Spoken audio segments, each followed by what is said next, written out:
General Malik, मैं आपसे जरा पाकिस्तान की सेना पर कुछ सुनना चाहती हूँ, क्योंकि ये एक ऐसा देश है जहां पर चीफ एक ऐसे व्यक्ति को बनाया गया है जिसको सब यही कहते हैं कि मुल्ला आसिम मुनीर है, और वो जिस तरह की बातें करता है, मतलब एक एक फौजी इस तरह की भाषा, इस तरह से धर्म के नाम पर लोगों को उकसाए, टू नेशन थ्योरी की बात करे, ये कल्पना से परे है। अब अपनी सेना में भी जाहिर तौर पर वो ऐसी ही जहर घोलता होगा। रावलपिंडी से पूरा पाकिस्तान चलता है, ये किसको नहीं पता है। ऐसे में जब आप पाकिस्तान की सेना, आप सोचिए, जो जो सेना अपने फौजियों के मतलब पार्थिव शरीर को ना लेना चाहे, अपने भेजे हुए आतंकियों को तो खैर पहचानने से ही इनकार कर देता है, दुनिया के सामने रोता रहता है। जब एफएटीएफ में ग्रे लिस्ट में हमने 2018 में डाला, फिर रो रो के दुनिया को बताया हमने हाफिज सईद के खिलाफ यही कार्रवाई की है, 22 में वो ग्रे लिस्ट से हट गया। अब हमने आज तक ने दिखा दिया कि कैसे लाहौर में अभी भी घर है, ठिकाना है जहां रहता है हाफिज सईद, उसको सेफ हाउस में रखते हैं। जब ऐसी सेना से मुकाबला हो, उसको आप किस तरह से देखते हैं? देखिए, पाकिस्तान मिलिट्री जो है वो शुरू से ही 1947-48 से ही जो जिहादी एलिमेंट्स हैं, रेडिकल एलिमेंट्स हैं, उनके ऊपर उनका इस्तेमाल करती रही है। 1947-48 में पठानों को उन्होंने इस्तेमाल किया कश्मीर के ऊपर हमला करने के, उसके बाद में 65 में भी देखा, और 1999 में कारगिल के वॉर के वक्त चाहे वो नहीं भी थे, फिर भी उन्होंने दिखाने की कोशिश की कि ये हमने नहीं किया है, पाकिस्तान आर्मी ने एक्शन नहीं किया है, ये तो जिहादी एलिमेंट्स हैं, उन्होंने किया है। सो ये उनकी एक स्ट्रेटजी बन गई है, जो वो बार बार उस स्ट्रेटजी को लगाते हैं, उसी का ही इस्तेमाल करते हैं, और वो अपने आप खुद फौज के जो खासकर जो बड़े उनके सीनियर ऑफिसर हैं वो पीछे रहते हैं।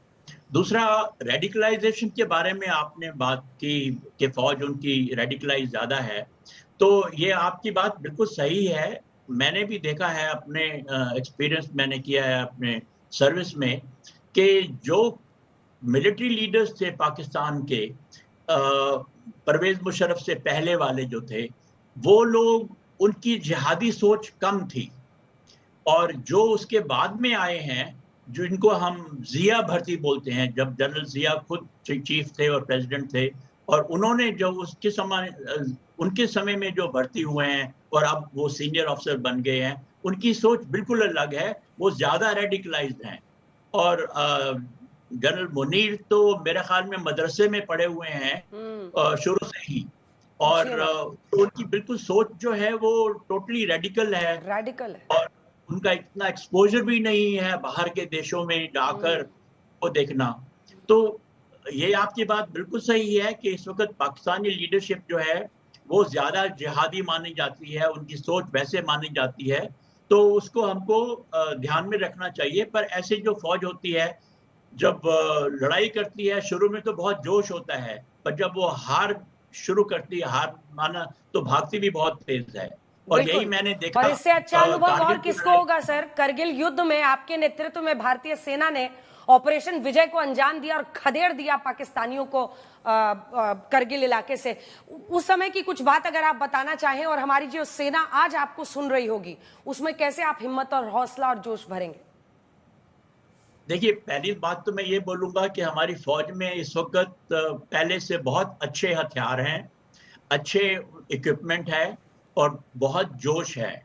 और ऐसे समय में जब कि पूरा का पूरा देश उनके ऊपर विश्वास करता है, तो और भी उनको जोश मिलता है, जोश लगता है।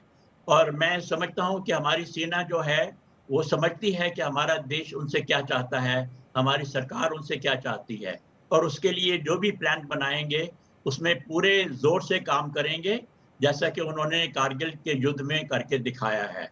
ना सिर्फ हमारी आर्मी, लेकिन मैं आर्मी, नेवी, एयरफोर्स तीनों को मिलकर, मेरा विश्वास है कि वो अपनी ड्यूटी पूरी सही तरीके से करेंगे, और जैसी हम पब्लिक हम उम्मीद करती है उनसे, वो करके दिखाएंगे। जनरल मलिक, आप जब खदेड़ रहे थे तो भागते हुए पाकिस्तानियों के बारे में आप कुछ बता रहे थे करगिल में।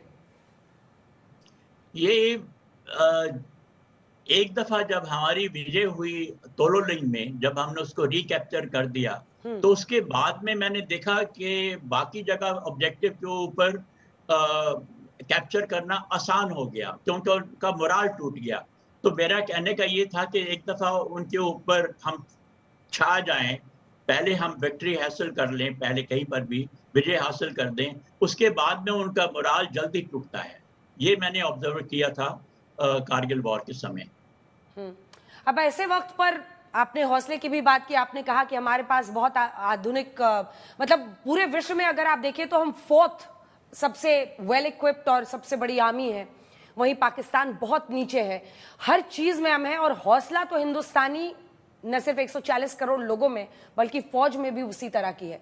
तो भारत की जो आज ताकत है उसके बारे में आप क्या कहना चाहेंगे? भारत की ताकत देखिए इस वक़्त हमारी पूरी हम लोग इसको कॉम्प्रिहेंसिव पावर बैलेंस बोलते हैं, तो पाकिस्तान से हम 10 गुना ज़्यादा हैं इस वक़्त। 10 गुना बिल्कुल। चाहे वो इकोनॉमिक देखा जाए, मिलिट्री देखा जाए, बाकी हालात में भी। और पाकिस्तान की अपनी खुद की हालत को देखिए, इस वक़्त पॉलिटिकली बहुत डिफ़िकल्टी में है, बहुत मुश्किल पड़ रही है। फ़ौज का मोराल भी नीचे है क्योंकि जो उनको बलूचिस्तान में मार खानी पड़ी है या केपीके एरिया में मार खानी पड़ी है, उसको भी देखा जाए। फाइनेंस देखा जाए, इकोनॉमिकली देखा जाए, तो उनके पास इतनी ताकत नहीं है कि वो 10-12 दिन से ज़्यादा लड़ाई कर सकें। और ये सारी जो चीज़ें हैं ये हमारे हित में हैं इस वक़्त। तो बैलेंस जो है वो काफ़ी फ़र्क का है। हमारा बैलेंस जो है उनसे कॉम्प्रिहेंसिव पावर बैलेंस हमारे पास ज़्यादा है। तो इसलिए मैं कहता हूँ कि हम मुझे पूरी उम्मीद है कि हम लोग जो भी हम करेंगे तो वो उसका असर जल्दी होगा। जनरल वीपी मलिक, बहुत बहुत धन्यवाद सर आपका आज तक पर आने के लिए। और दो बड़ी बातें, हालांकि आप खुद ही कह रहे हैं कि शायद युद्ध की नौबत ना आए उससे पहले ही हम उसको सबक सिखा दें, लेकिन अगर आती भी है तो आपने कहा 10 से 12 दिन से ज्यादा पाकिस्तान भारत के सामने टिक नहीं सकता है। आप जैसे फौजी जनरल जिन्होंने भारत को लगातार जीत दिलाई है, ऑपरेशन विजय के जरिए आपने करगिल से उनको खदेड़ने में इतनी बड़ी भूमिका लीडरशिप में आपके हुआ, इन सब के लिए आपका बहुत बहुत धन्यवाद आज तक पर हमारे साथ जुड़ने के लिए। धन्यवाद सर। धन्यवाद। जय हिंद।